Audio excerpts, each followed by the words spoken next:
peraturan rekrutmennya juga ada, aturan-aturan mainnya semua perguruan saya yakin ada, semuanya ada. Sistem penghukuman bahasanya ya kita sesuaikan dengan adatnya masing-masing. Ketika ada masalah di perguruan saya dengan punyanya Mbak Endah kok crash, ketika kemarin kita sudah dibentuk paguyuban, ayo kita selesaikan sendiri-sendiri, kita hukum anak buah dewi-dewi, selesaikan dengan adatnya masing-masing. Sekali lagi saya selalu menyampaikan bahwa merubah pola pikir jauh lebih penting daripada kita menyelesaikan secara pragmatis. Mengenai peristiwa yang telah lampau terkait dengan kekerasan antar anggota oknum perguruan ini, hampir semuanya didahului dengan peristiwa mabuk, bukan mabuk kendaraan ya, mabuk miras. Akibat miras.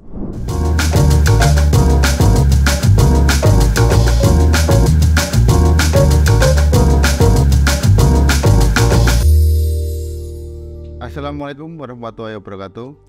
Sahabat Ratu, jumpa lagi dengan rubrik Tahu Isu bersama saya Didin Cahya, jurnalis Radar Tulungagung. Kali ini kita akan membahas tema pada kali ini, yakni mengurai benang kusut oknum pendekar onar. Bagaimana tanggapan dari para pengurus perguruan pencak silat di Tulungagung? Kali ini menghadirkan yang pertama Ibu Nur Indah. Dia merupakan Kepala Bidang Hukum dan Advokasi PSHT Cabang Tulungagung. Selamat malam. Selamat malam, Indah. Yang kedua, untuk narasumber kita dari PC PSNU Pagar Nusa, Bapak Khairul Huda. Selamat malam. Selamat malam. Oke, kita tentu mendengar beberapa minggu terakhir bagaimana kasus penganiayaan di Kecamatan Bandung yang sempat menggegerkan publik. Beredarnya video di media sosial sempat viral, dan beberapa kejadian itu menimbulkan keprihatinan dari masyarakat. Seperti apa sih tanggapan dari para pengurus perguruan pencak silat ini? Mari kita beri waktu untuk dari Ibu Indah. Seperti apa tanggapan Ibu? Bagaimana sih kasus ini kok sering muncul tiap tahun? Ada aja penganiayaan yang dilakukan oleh oknum-oknum pendekar, atau mungkin seperti apa tanggapan dari Ibu Indah? Ya, terima kasih. Assalamualaikum warahmatullahi wabarakatuh. Menanggapi peristiwa yang membuat kita semua prihatin, yaitu beberapa kali ada tindak pidana yang dilakukan oleh oknum pencak silat ya. Sebenarnya kalau dibilang sering itu relatif ya Mas. Sering itu dibandingkan dengan apa dulu peristiwanya. Nah, yang mau saya sampaikan bahwa hampir semua peristiwa yang dilakukan oleh adik-adik, saya sampaikan adik-adik karena usianya relatif masih di bawah 20 tahun biasanya yang jadi pelaku, itu murni sebagai tindak pidana yang dipertanggungjawabkan sendiri. Artinya tidak ada hubungannya dengan organisasi pencak silat manapun. Bukan soal perguruan kemudian menghindar, tidak. Tetapi ketika peristiwa tersebut dilakukan oleh oknum, itu artinya dia tidak disuruh lakukan oleh perguruan, tidak sedang dalam kegiatan resmi perguruan manapun maksud saya, sehingga mohon kemudian tidak dikait-kaitkan bahwa ini menjadi tanggung jawab organisasi. Nah, tanggung jawab dalam bentuk apa? Tanggung jawab yang kami emban adalah tanggung jawab moral.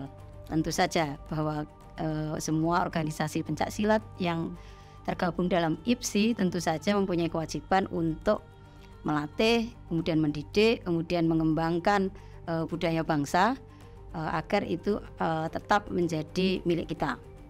Itu sehingga peran kami sebenarnya berada di tingkat organisasi secara internal.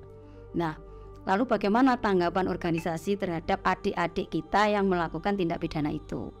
Nah, kalau dari cabang Persaudaraan Setia Hati Ternate Tulungagung, kami memiliki program yang leadingnya dari bidang hukum dan advokasi itu memang setiap 2 minggu sekali kami akan mengadakan kegiatan sadar hukum namanya, Mas. Jadi kami akan datang ke ranting-ranting secara bergiliran, namanya roadshow sadar hukum, yang itu melibatkan seluruh pengurus ranting, kemudian rayon, lalu ada pelatih, lalu ada pamter, lalu ada beberapa warga yang memang masing-masing bergerak dan berdomisili di ranting tersebut.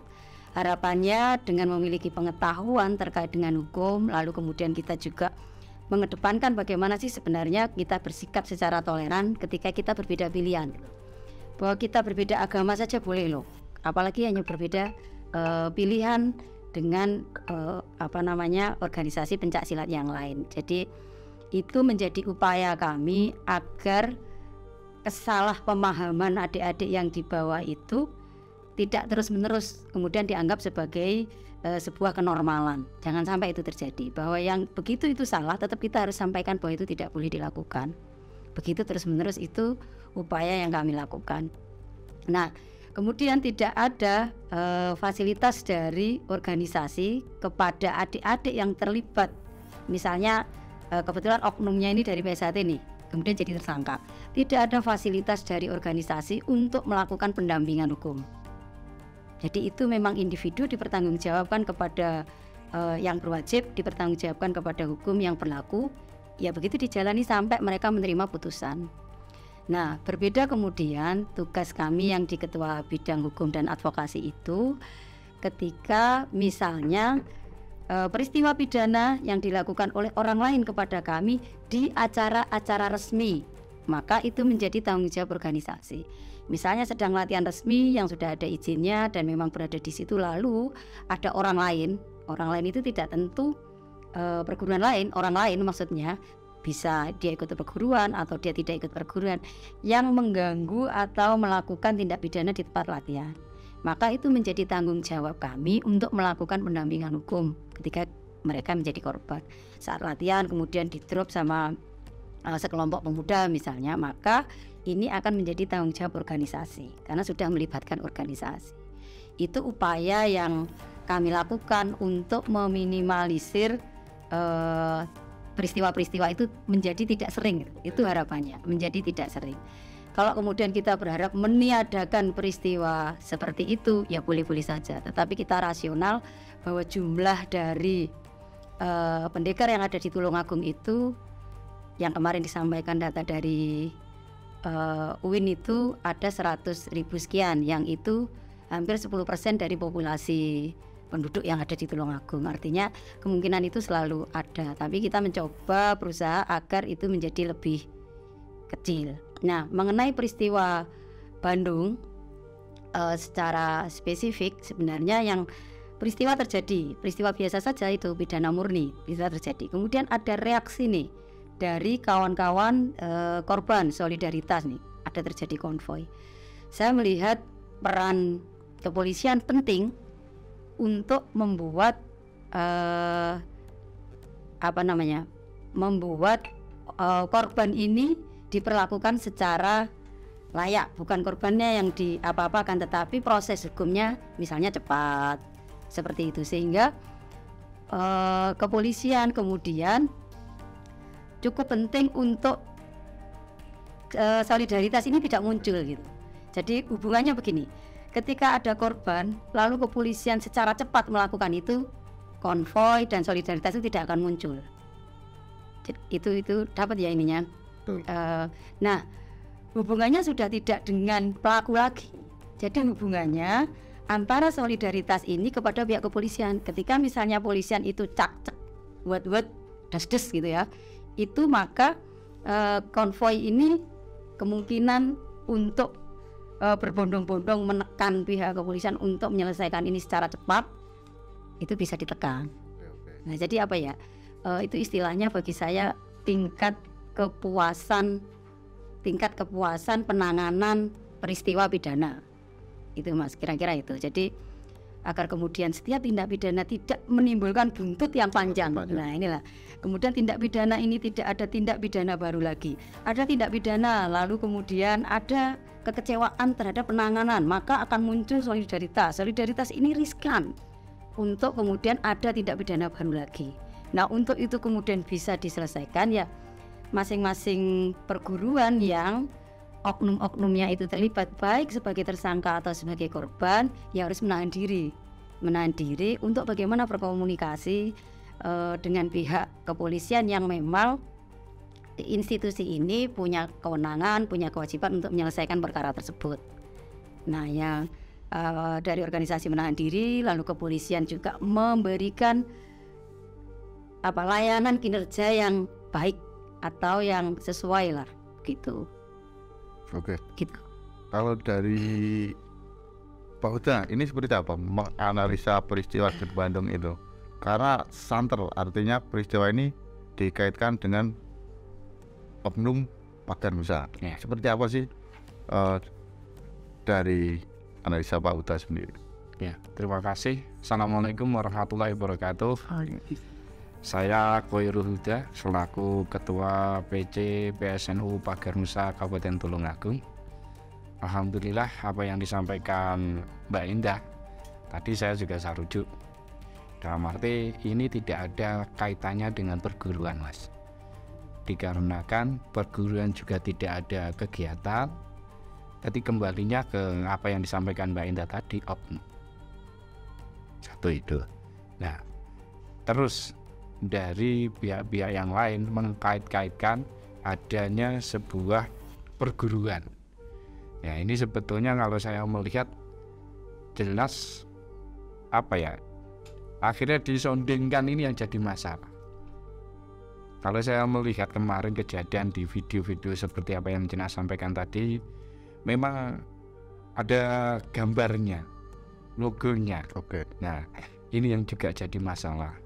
Perlu diketahui sebetulnya semuanya di masing-masing perguruan itu sudah punya regulasi nomor atur apa yang telah dikeluarkan oleh perguruan. Bendera, umbul-umbul, kaos, semua itu ada nomor aturnya. Karena sekarang itu ya pasar bebas, semuanya dengan dana 50.000 aja sudah dapat kaos yang ada logo. Karena jual bebas itu tadi. Kalau secara administrasi ke organisasi yang semua itu harus ada nomornya, dikeluarkan kaos ini angkatan tahun ini keluar sekian. Jadi kelihatan siapa nanti yang bertingkah laku yang tidak sesuai norma-norma di masyarakat.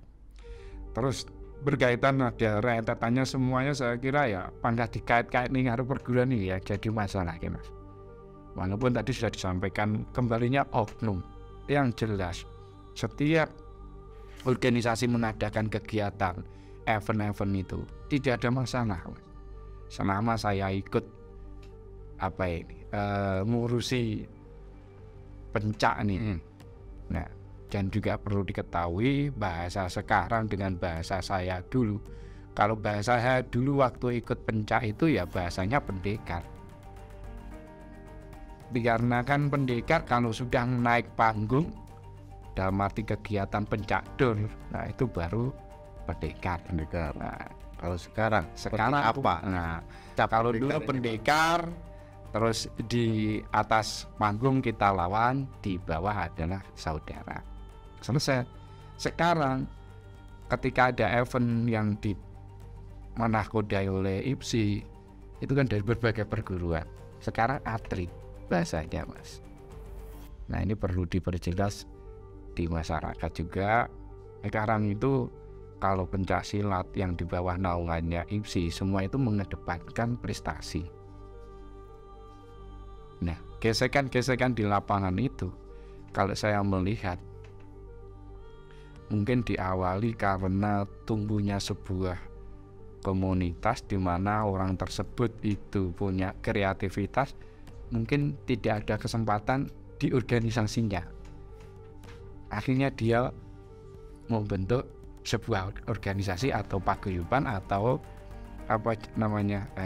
komunitas ini. Nah di komunitas ini dulu awal-awalnya jelas juga, dalam arti jelas itu, wah bocah iki pernah ikut perguruan A, nanti membentuk komunitas A. Terus perguruan B membentuk seperti anak-anaknya. Tapi yang jelas kita di masing-masing perguruan itu sudah yang diakui secara organisasinya. Seperti Pagar Nusa, yang diakuinya ya adalah pasti itu yang di lapangan, namanya pasti pasukan inti. Terus seperti punyanya Mbak Indah, PSHT, Terate itu Panten. Terus Kerasakti itu juga ada. Terus Asad juga ada. Semuanya sudah apa ini jelas hukumnya, jelas kelaminnya, legalitasnya ada. Nah, yang ini yang jadi masalah ketika dia tidak ikut di dalam organisasi ini, dia mendirikan, ngajak konco-konco nih. Dan kalau saya melihat masalah pengkaderan, hebat itu mas pengkaderannya. Secara tidak langsung di bawah-bawahnya itu adik-adiknya ini ngikut cepat itu apa itu sistem pengkaderannya. Mulai dari SD itu sudah ikut SMP, grup SMP sudah ikut grup SMA. Tadi disampaikan Mbak Indah, banyak kejadian di bawah umur, di bawah 20 tahun. Yaitu tadi pengkaderan mulai cilik ora kroso, tidak ada sistematis untuk pengkaderan, tapi secara tidak langsung sudah mengkader. Jadi coro iki berhentinya kapan ini juga sulit kita. Tapi tahu harus kayak kegiatan gesek-gesekan ini, apa yang sudah diprogramnya PSHT turun ke bawah, Pagar bisa juga mengadakan sosialisasi ke bawah. Ya, akhirnya jenengan tahu sendiri ketika kita kemarin sudah usul dengan pihak kepolisian, malah justru keesokan harinya. Keesokan harinya adakan kegiatan gesekan seperti itu. Yang jelas apa yang disampaikan Mbak Indah, saya juga sepakat. Jangan dikait-kaitkan dengan perguruan satu, dikarenakan kegiatan gesekan dari di lapangan itu kebanyakan di luar organisasi, dan organisasi tidak ada mengadakan kegiatan. Ada upaya nggak Pak untuk menegur ataupun memberikan sanksi? Sudah ada. Masing-masing saya yakin kok. Disebut oknum liar kan, mereka secara legal juga melakukan rekrutmen tanpa sepengetahuan dari perguruan. Sebetulnya di masing-masing perguruan itu rekrutmennya itu sudah ada, peraturan rekrutmennya juga ada, aturan-aturan mainnya semua perguruan saya yakin ada, semuanya ada. Sistem penghukuman bahasanya ya kita sesuaikan dengan adatnya masing-masing. Ketika ada masalah di perguruan saya dengan punyanya Mbak Indah kok crash, ketika kemarin kita sudah dibentuk paguyuban, ayo kita selesaikan sendiri-sendiri, kita hukum anak buah dewi-dewi, selesaikan dengan adatnya masing-masing. Artinya dari pihak perguruan secara intern memiliki langkah yang sudah kita sampaikan. Nanti kamu kalau mau bergerak akibatnya seperti ini, dari hukuman perguruan seperti ini, itu sudah ada kita sampaikan. Tapi ketika mereka mau masuk ke organisasi, itu juga kita sampaikan aturannya seperti ini. Berani nggak kamu? Kalau berani monggo, siap jadi anggota monggo. Efektif nggak Pak memberikan sanksi atau secara intern yang diberikan pihak perguruan silat ini terhadap mereka yang sudah melanggar?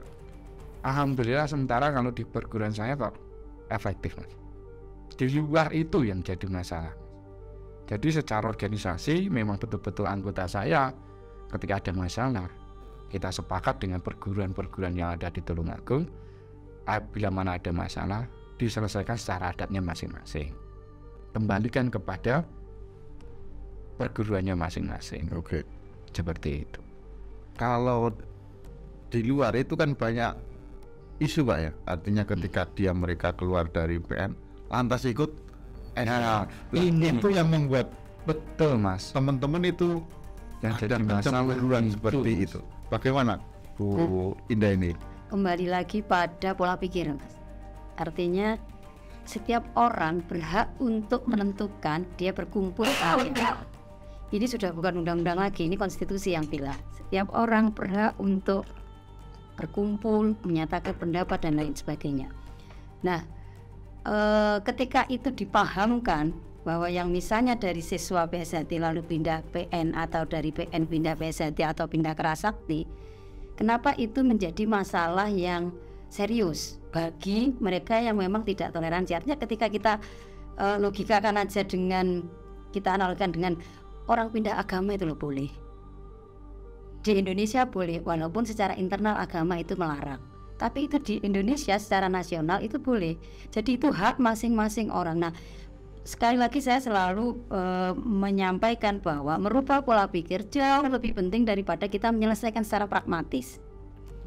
Mengenai peristiwa yang telah lampau terkait dengan kekerasan antar anggota oknum perguruan ini, hampir semuanya didahului dengan peristiwa mabuk.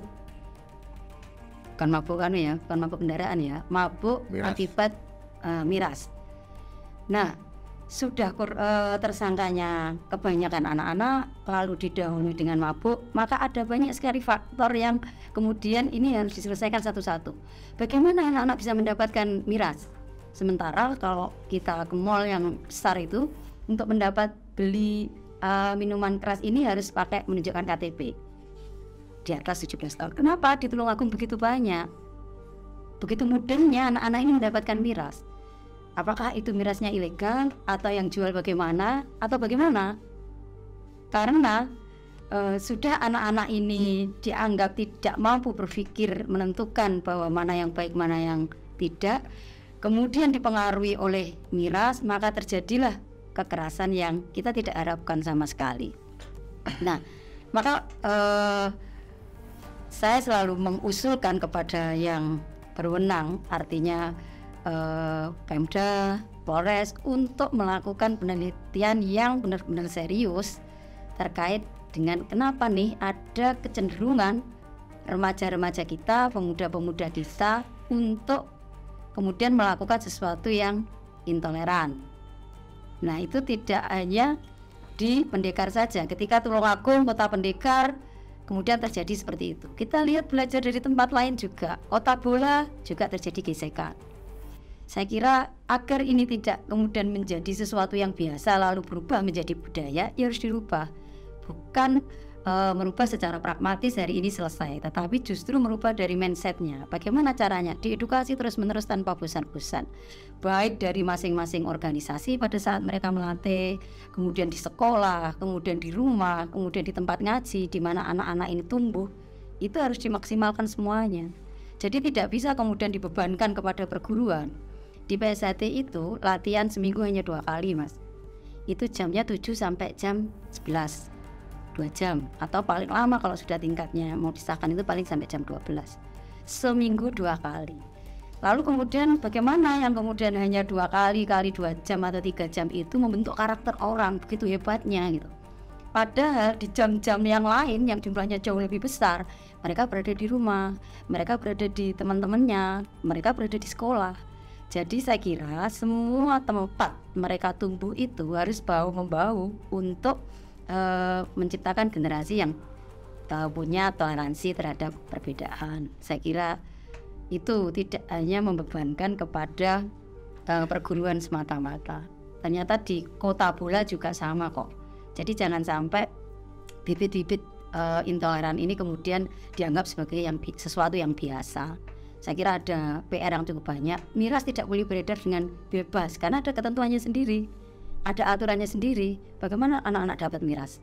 Apakah pada saat itu peristiwa itu kemudian diperiksa sambil mabuk gitu? Tidak ditanya, kamu dapatnya dari mana? Beli di mana? Sama siapa? Apakah sejauh itu? Atau hanya pada proses kekerasan saja? Jadi kalau mau menyelesaikan sampai akar-akarnya ya harus all out. Bukan hanya sebagian kecil yang nggak selesai kalau gitu.